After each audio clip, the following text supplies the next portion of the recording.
I think we can confidently say that Bruno Fernandes this season, ladies and gentlemen, is the best creative midfielder in the whole entire Premier League. I dare anybody to argue. So hi guys, welcome back to my YouTube channel, Football with Priscilla. I'm Priscilla, obviously. So hi guys, welcome back to my YouTube channel. And ladies and gentlemen, riding off of a 2-1 defeat against Newcastle, Manchester United were set to play Aston Villa, a game in which Manchester United beat Aston Villa 3-1. So today, ladies and gentlemen, I just want us to talk about the Manchester United versus Aston Villa game. But before we get into the video for today, make sure you share, like, and subscribe. Make sure you share, like, and subscribe, and do turn your notifications on, ladies and gentlemen, to know when next I post a video. And guys, we are on the road to 800 subscribers. Anyway, we're on the road to 800 subscribers. So let's get into the video for today. So yes, ladies and gentlemen, Manchester United beat Aston Villa in a 3-1 game. Okay, we beat Aston Villa 3-1, and this is how both teams set up. And so, ladies and gentlemen, this is how Manchester United set up. In goal, we had Lamens. Backline, we had Dalot, we had Yoro, we had Maguire, we had Luke Shaw. Midfield, we had Casemiro and Maino. Just in front of the midfield, we had Diallo, Fernandes, and Cunha. And just in front of these three, we had Mbeumo. To repeat, in goal, we had Lamens. Backline, Dalot, Yoro, Maguire, and Shaw. Midfield, we had Casemiro and Maino. And then in front of them, we had Diallo, Fernandes, and Cunha. And just in front of the three, we had Mbeumo. Okay, so that is how, ladies and gentlemen, Manchester United set up. Now let's take a look at how Aston Villa set up. In goal, they had Martinez. Backline, they had Borghead, they had Konsa, they had Mings, they had Digne. Midfield, they had Ross Barkley, they had Onana. In front of the midfield, they had McGinn, they had Rogers, they had Buendia. And just in front of the three, there was Watkins. To repeat, in goal, there was Martinez. Backline, there was Borghead, there was Konsa, Mings, and Digne. Midfield, Ross Barkley and Onana. In front of the midfield, there was McGinn, there was Rogers and Buendia. And just in front of the three, they had Ollie Watkins. And so, ladies and gentlemen, Manchester United was playing a 3-2-3-1 formation, and Aston Villa was playing a 3-2-3-1 formation. Okay? Now let's get into the video for today. So ladies and gentlemen, here are my points with regards to the Manchester United versus Aston Villa game. Point 1, right? So overall for me, guys, I watched that game and I think it wasn't so bad. I think we played well. Manchester United were on the front foot. I thought, and this is a testament to the team.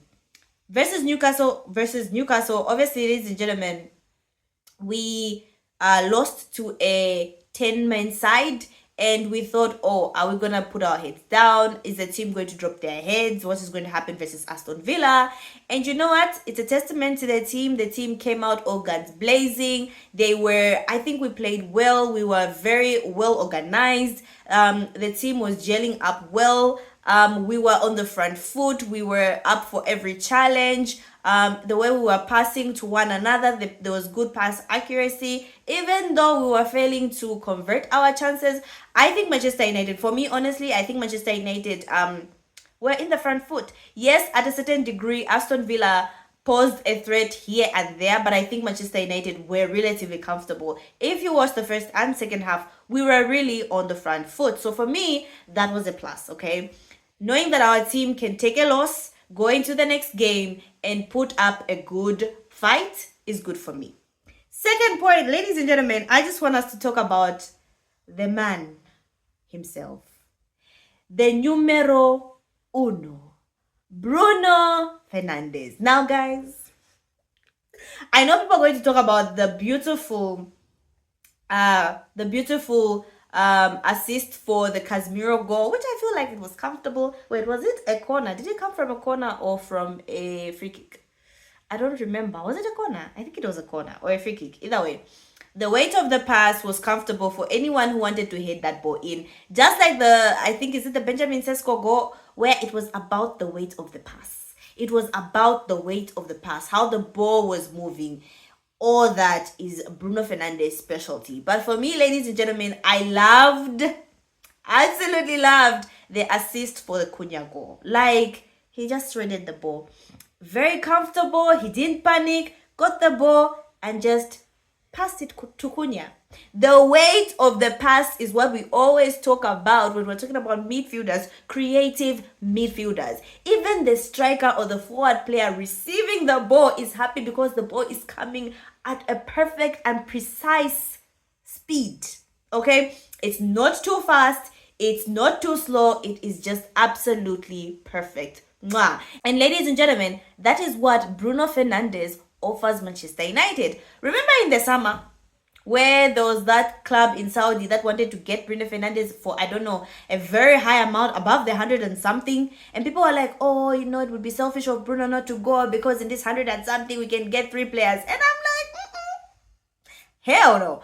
I don't want to let go of Bruno Fernandes because the quality he brings at Manchester United is it's second to none. The vision, the precision, the technicality is second to none. I think we can confidently say that Bruno Fernandes this season, ladies and gentlemen, is the best creative midfielder in the whole entire Premier League. I dare anybody to argue and bring me the player you are arguing against and bring me the stats, because my player, my captain, is close to breaking a record. I don't know about yours.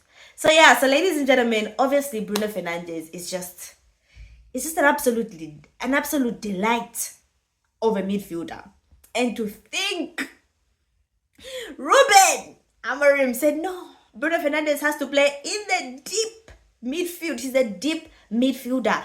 Playing him in the number 6 to go and get you. Amorim literally made Bruno Fernandes go and get the ball from the defense. He was playing in deep in the midfield. That was criminal. I think we should have some sort of criminal code for football, because what Amorim did to Bruno Fernandes, absolutely criminal. And it's a testament to Bruno Fernandes as well, because even as much as he was playing in the depth of the midfield, he was able to still have assists. And now that he's brought up front, has the freedom to move wherever, the assists just keep on coming. What a beauty by Bruno Fernandes. And you know what? Credit to Casemiro. He's been coming in with the headers. I don't know what we're going to do when Casemiro leaves, because his headers have absolutely been saving us. The Cunha goal, I think Cunha took it well. I thought he was going to miss, but hey, kudos to Cunha. And so, ladies and gentlemen, here is my third point. Manchester United is sitting pretty in the Champions League spot. We're not fourth. Ladies and gentlemen, we are third. And this is how the table sits. Okay? We have Arsenal, boo, with 70 points. We have Man City with 61 points. We have Manchester United with 54. We have Aston Villa with 51. Liverpool